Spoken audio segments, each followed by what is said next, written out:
ტელეკომპანია იმედი და პრაიმ შოუ სტუდია წარმოგიდგენთ.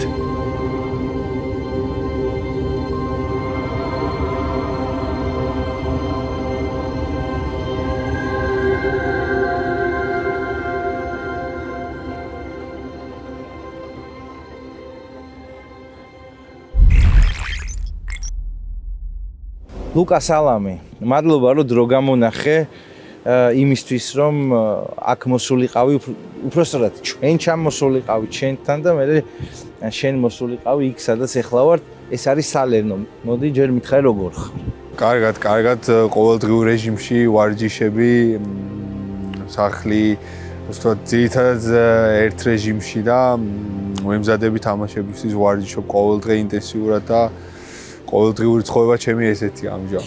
დაგვიანებით გილოცა უკვე საკმარისი დრო გავიდა იმ მომენტიდან, როდესაც ესე ვთქვათ, ზარზე იმით დარჩით ბეჯგუფში ერთა ლიგის ტურნირზე. სხვათა შორის მაყურებელს მინდა უთხრა, რომ სავარაუდოდ ეს გადაცემა ოდნავ გვიან გავა, მაგრამ დღეს არის სწორედ ის დღე, ერთი წელი გავიდა, როდესაც საქართველოს ნაკრები შენთან ერთად გავიდა ევროპის ჩემპიონატზე და გილოცა, მე მგონია რომ ისტორიული დღე არის. კი, ძალიან მართლაც რომ ისტორიული დღე არის, რაც ეხება ერთა ლიგას ფიქრობ რომ ძალიან კარგად დავამთავრეთ, გავიმარჯვეთ ძალიან დამაჯერებლად, გავახარეთ ჩვენი გულშემატკივარი და ვფიქრობ რომ ესეც უნდა ყოფილიყო, რადგან ვფიქრობ რომ ბეჯგუფი არის ამჟამად ჩვენი დონე, ასე ვთქვათ, სადაც შეიძლება განვითარდეთ კიდევ და შევძლოთ რომ უფრო ჯგუფში დავწინაურდეთ. როგორ ფიქრობ, აი ხა უცბად რომ გადახედო ევროპას, დღევანდელი ჩვენი გუნდი ვის შეესაბამება ყველაზე მეტად? ალბათ გიფიქრე ამას. ჩემი აზრით საკმაოდ ძლიერი ნაკრები ვართ, მით უმეტეს ბოლო პერიოდიდან გამომდინარე, რაც ევროპის ჩემპიონატზე გამოჩნდა და ისეთი ჯგუფიდან გავედით და დავამტკიცეთ რომ ძლიერი ნაკრები ვართ, არ იყო ნამდვილად ადვილი.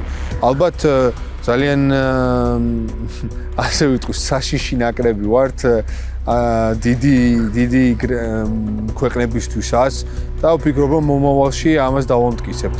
რაც შეეხება რომ შევადარო ესე აი გამიჭირდება რა, მაგრამ აი ვფიქრობ რომ აი რადგან დანია აი მსგავსი ნაკრებების დონეზე ვართ უკვე მგონია და ვფიქრობ ეს დასაწყისია და მხოლოდ ვითარდებით და შემდეგ უკვე ვნახავთ და თუმცა მე ესე ვთვლი რომ ერთ-ერთი ყველაზე მნიშვნელოვანი და თავარი დასასმელი კითხვა რითიც აქ მოვდიოდი იყო პორტუგალიასთან თამაში. შენს მიერ მოპოვებული 11 მეტრიანი, რა თქმა უნდა, მომენტი როცა რონალდოს დაცინე? ხელს უქნევა, დაცინე ცოტა ისეთი. ხელს უქნე. რა თქმა უნდა, აი ეგ არა, ისეთი სახასიათო სურათია, რომ მთელი წლის ჰაილაიტი გახდა ლამის ეს ისტორიული გამარჯვების დღე და სახდა დარჩენილი რონალდო. რა თქმა უნდა. ჩვენ საჯარიმოში. შენი ღიმილი. მაგთამას რო ვიხსენებ, რა თქმა უნდა. აი მომენტში რაზე გაგეღიმა? ანუ ეგ ეპიზოდი რო გავიხსენებ, ზოგადად ემოციური ვარ თამაშის დროს, მიყვარს ეს რეაქციების გაკეთება, ალბათ მერეც ერთი ამბავი წამოვიდა მაგაზე, სხვა მომენტებიც იყო მსგავსი და ვფიქრობ რომ რაღაც კონტაქტში ვიყავით, ისეთი რაც ჩვეულებრივი არის ფეხბურთის და მით უმეტეს როდესაც რონალდო ხარ ამ ხელდონეზე ამ ხელვარსკვლავი უფრო აი ეგ იყო რომ აი მაგაზე გამეცნია რომ აი აპელირებდა ხო ხვდები ამაზე რომ აი ჯარიმა იყო რაღაც აი მინიმალური კონტაქტი იყო და უბრალოდ მაგაზე აი გამეცნია და ანუ ხელი ავიქნიე რომ ანუ არაფერი არ იყო მინდოდა ამის თქმა და ესეთ რაღაცაზე არ უნდა აპროტესტებდი ანუ ჩემი პოზიცია რო გამოხდა და მე კადრები ხო რა თქმა უნდა ძალიან ისე გამოვიდა აიკონიკ კადრი გამოვიდა და მე მთელი საქართველოს ლაპარაკობდა მაგაზე და რა თქმა უნდა ჩემი ეხა ისე არ გამოვიდეს ხო ხდები ამ ხელა ლეგენდაზე ვსაუბრობთ ხო და ეგ უნდა კითხო აი ხა გაიხსენე ის მომენტი წლების წინ როდესაც ლეგენდას ტელევიზორით უყურებდი და უცებ შენ გვერდით აღმოჩნდა გასახდელიდან გამოსასვლელში და ცოტა ხანში შენ საჯარიმოში ვერაფერი ვერ ქნა დიდად. რა თქმა უნდა, ანუ როდესაც რა შეგრძნება იყო? მსგავსი ფეხბურთელების წინაშე თამაშობ, ალბათ როგორც ფეხბურთელი 3 მაგად 4 მაგად მოტივირებული ხარ და გინდა რომ რა თქმა უნდა მაქსიმალურად შეეცადო, გაანეიტრალო, მაქსიმალურად ასე ვთქვათ, დატკბე ამ მომენტით, რადგან არ გიწევს ყოველდღურად ასეთი ვარსკვლავების წინაშე თამაში.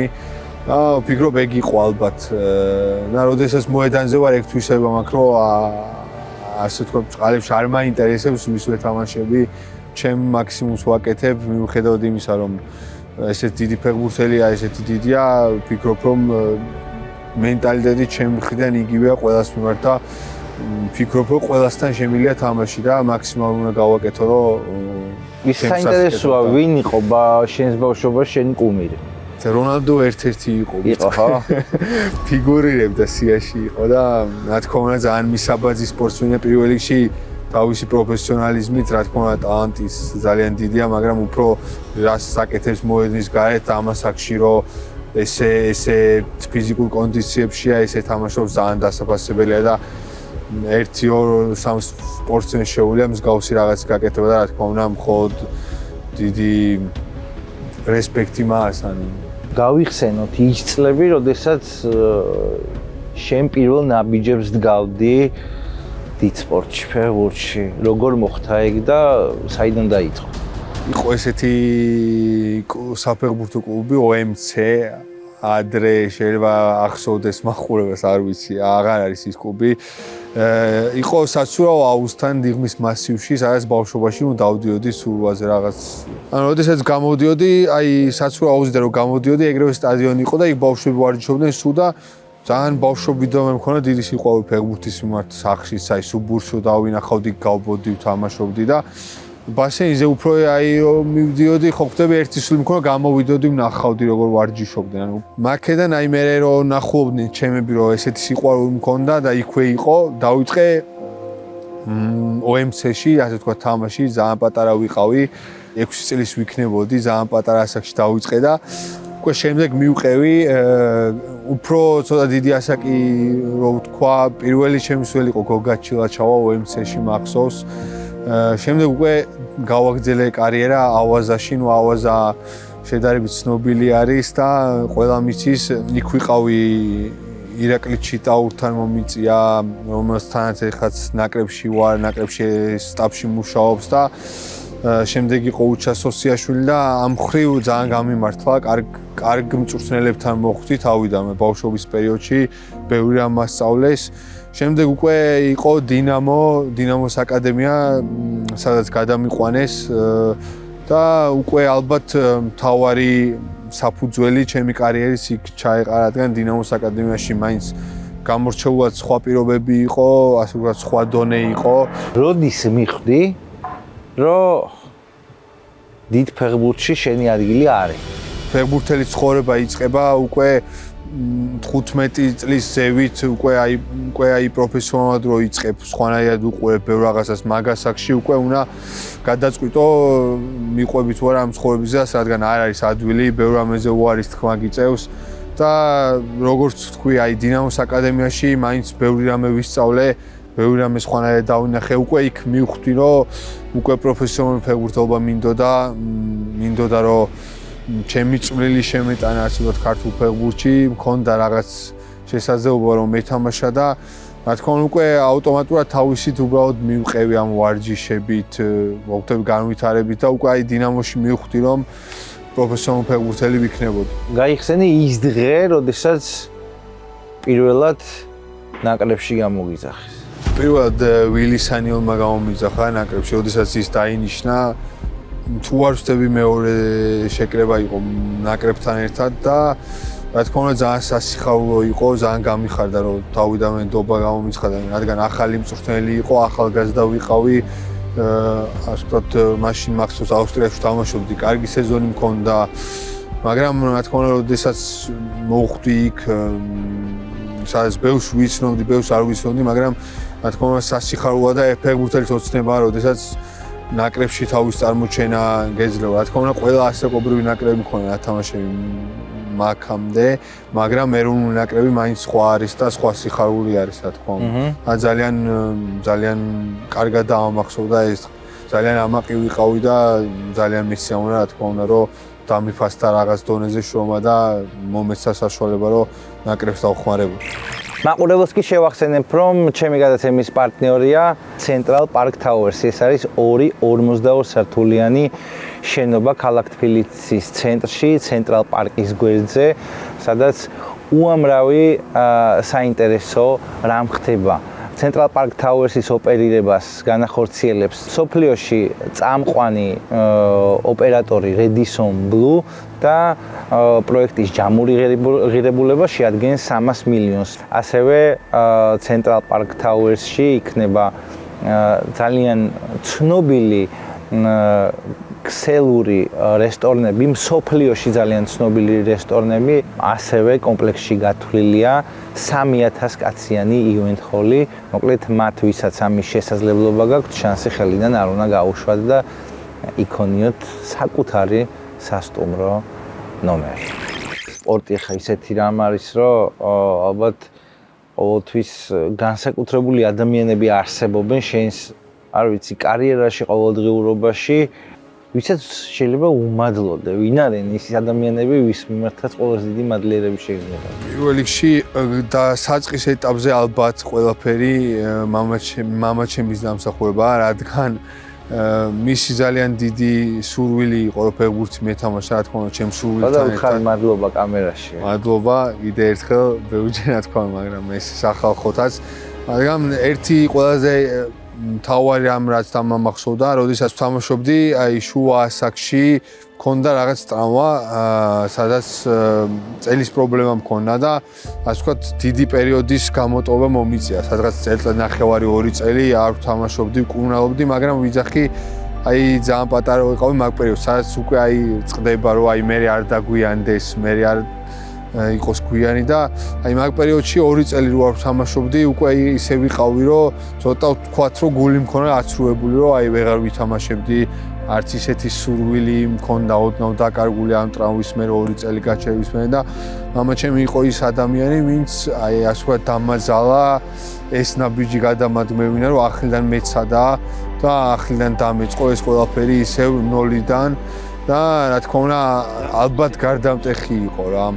მადლობელი ვარ კიდე ერთხელ ამისთვის და შემდეგ უკვე რა თქმა უნდა ამ პერიოდში მთელი ჩემი ოჯახის წევრები რა თქმა უნდა მეუღლეც ძალიან ხელს მიწყობს, როდესაც ყოველ სხვა ქვეყანაში ცხოვრობ, ძირითადად შენს ცხოვრებაზე არის დამოკიდებული და ბევრ რაღაცაზე მას უარის თქმაც უწევს, მაგრამ რა თქმა უნდა მეხმარება ჩემს გვერდში დგას, ძალიან მაძლიერებს, ხელს მიწყობს და რა თქმა უნდა, მადლობა მასაც ძალიან დიდი და ყველა ოჯახის წევრს რა. რახან მეუღლე ახსენე, მოდი მოგვიყევი, როგორ გაიცანი შენ და სალომემის მე?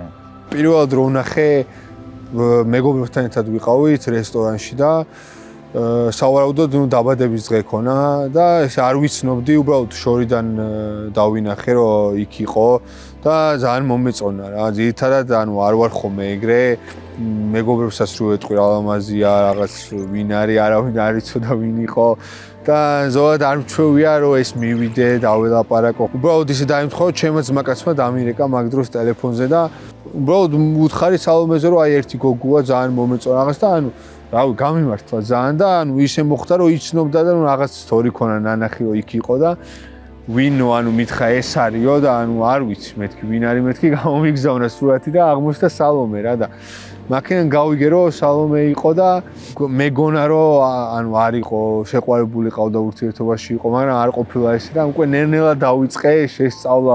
უკვე შემდეგ ყვავილები გაუგზავნე და დავიწყეთ მიმოწერა და უკვე რო ჩამოვედი, არ ვცხოვრობდი თბილისში და რო ჩამოვედი სისტემატურად ნახულობდი და ესე აგვეწყო რა ურთიერთობა რა მაქედან.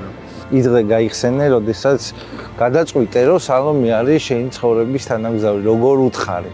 და რამდენად სწრაფად მოხდა მე ყველაფერი თქვენი ერთად წასვლა უკვე ქვეყნის გარეთაც. ჩვენ რო ურთიერთობა გქონდა შეყვარებულის პერიოდში უკვე დისტანციაზე ვიყავით, რადგან მე ავსტრიაში ვთამაშობდი, თბილისში იყო სალომე სწავლობდა და ძალიან უკვე ძნელი იყო რამოდენიმეჯერ ვახერხებდით გადაკვეთას ხან თბილისში რო ჩავდიოდი, ხან თვითონ ჩამოდიოდა და უკვე ძალიან გვიძნელდებოდა ეს პერიოდი დისტანციის და ისე ვქენი რომ გადავწყვიტე რომ ჩამომეყვანა ისე რომ არაფერი არ ცოდო და არც დაგეგმილიყო არაფერი უბრალოდ შობლები ჩავაყენი საქმის გუშინ ამას ვაპირებდი მის შობლები და ავსტრიაში არის კლაგენფურტთან არის ესეთი ადგილი ძალიან ლამაზი სადაც ტბა არის ასე ვთქვათ და იქ დავგეგმე ყველაფერი ანუ ხელისთხონა იყო ატარა გეიმისავით იყო გავედით მეგობრებთან ერთად 5-6 კაცი ვიყავით და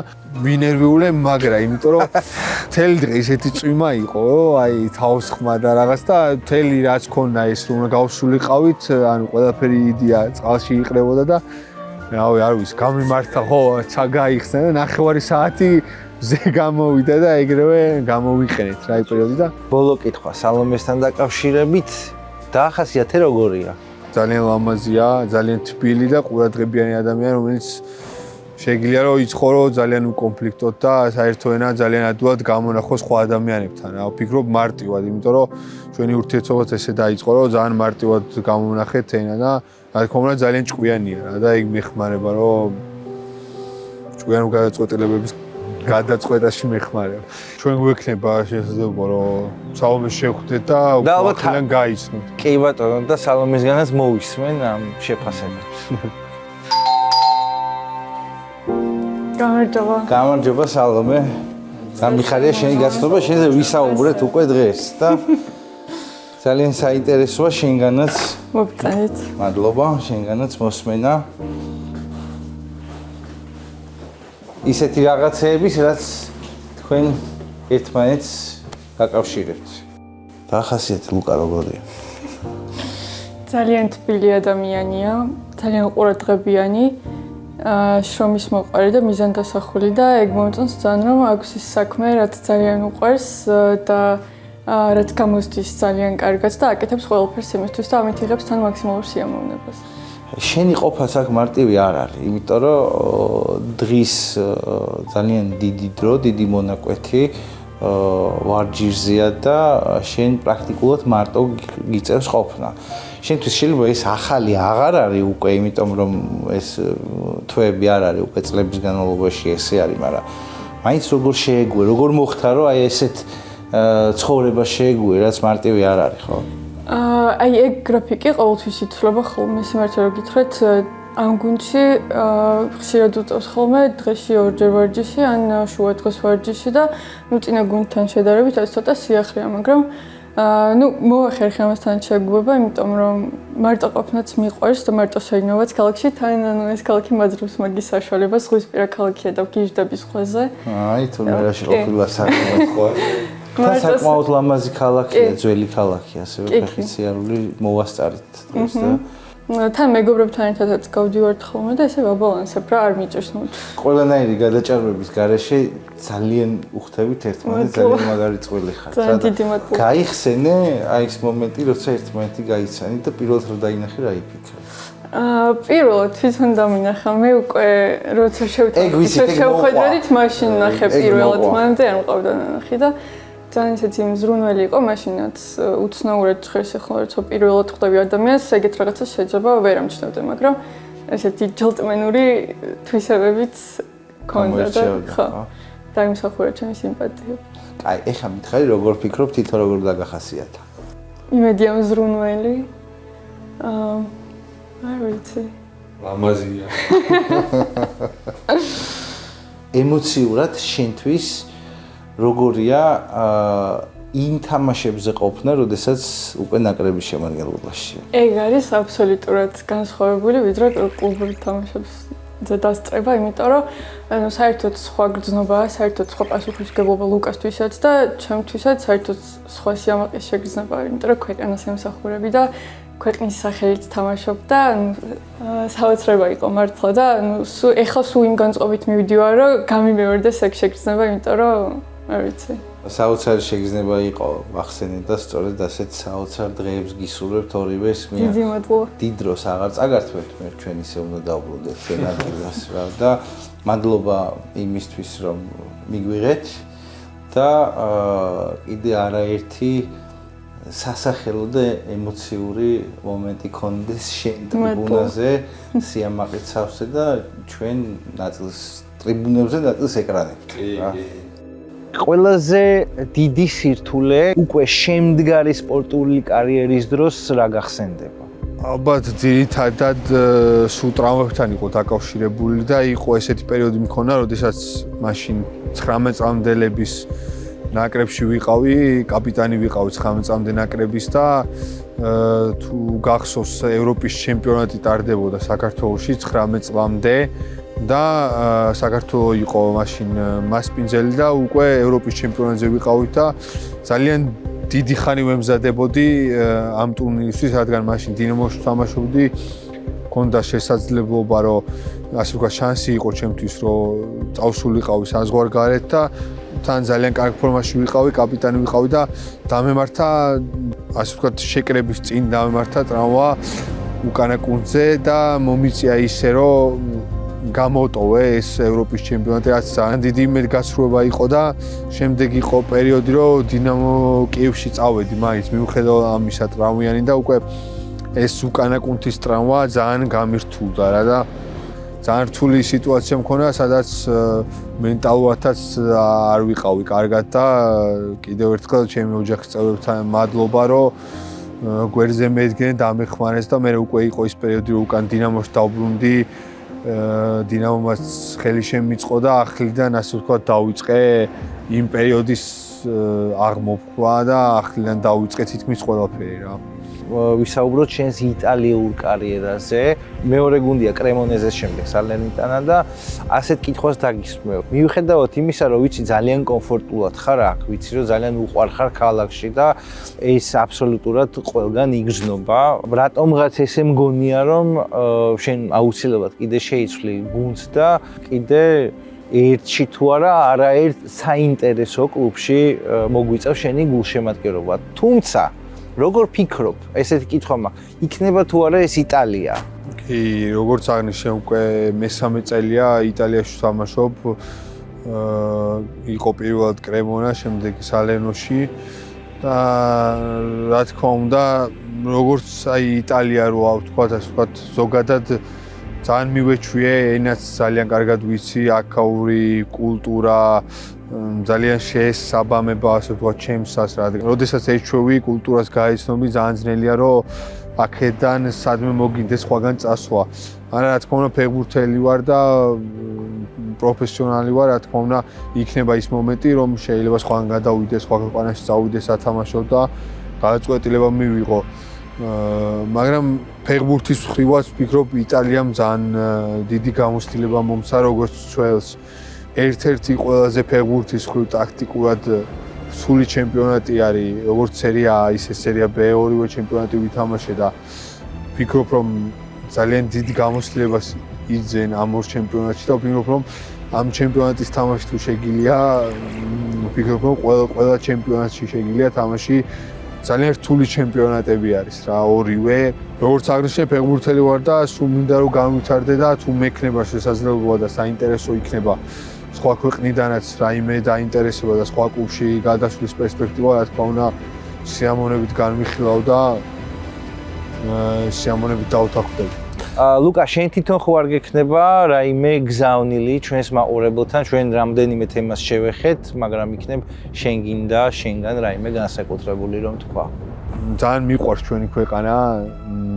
პატარა ქვეყანა ვართ, მაგრამ ერთმანეთის სიყვარულით, გამოირჩევით, გვერდში დგომით, პატივისცემით და მეც ჩვენ კულტურაზე გავიზარდე ბავშვობიდან, ჩემი ოჯახიც ესე მდიდა და ვფიქრობ, რომ ხოდ ბედნიერი ვარ, რომ ამ ქვეყანას რაღაცაში ვეხმარები, რადგან ესე ფეხბურთის ნაკრებს ვთამაშობ, ქვეყნის წარმატებაში რაღაც ჩემი პატარა წვლილი შემაქვს და ამაყი ვარ, რომ უბრალოდ ქართველი ვარ და ამ ქვეყანას ჩემი პატარა რაღაცები თუნდაც ვეხმარები, ვასახელ ყველა და ასე ვთქვათ, ქართველები ცოტა უფრო წარმოვაჩინო და ბედნიერი ვარ ამისთვის და მინდა მიუმართო მთელ საქართველოს ეს, მხოლოდ რომ ძალიან მიყვარს ჩვენი გულშემატკივრები, ჩვენი ხალხი და ძალიან ვაფასებ. მე დარწმუნებული ვარ, ძალიან უყვარ ხარ შენ გულშემატკივრებსაც, ძალიან გაფასებენ და ყველა ერთად რა თქმა უნდა წარმატებას გისურვებთ. დიდი მადლობა დღევანდელი დღის.